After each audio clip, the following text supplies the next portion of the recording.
the distance between the Sun and Mars varies from 2.1 times 10 to the 11 to 2.5 times 10 to the 11. When Mars is closest to the Sun, the force of gravitational attraction is F.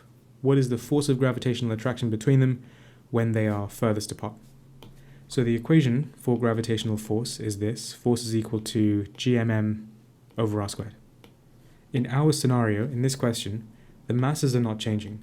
When we go from the scenario of them being closest together to them then being furthest apart, the only thing that's changing is r. The masses of the two objects are not changing, and then g is a constant.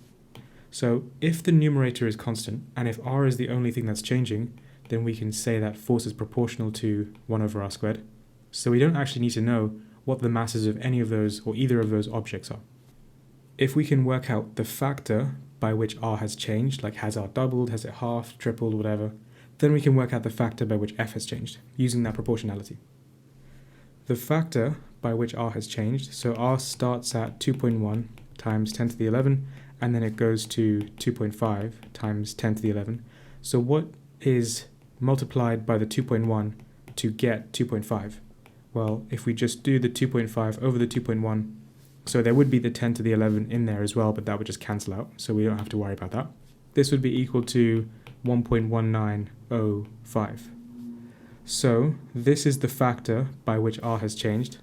R has been multiplied by 1.1905.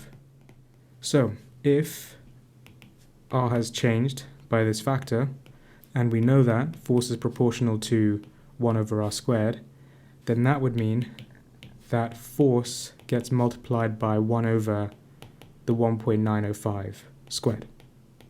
That's how proportionalities work. Once you've figured out your proportionality, once you've figured out the factor by which the variables in the right-hand side have changed, which we have, you just replace the variable with the factor by which they've changed, do 1 over, in this case, 1 over that variable squared, which is what we have here, and that will be the factor by which force has changed. That would be, if you type that in, 0.7056, which is pretty much 0.71, so the answer would be A.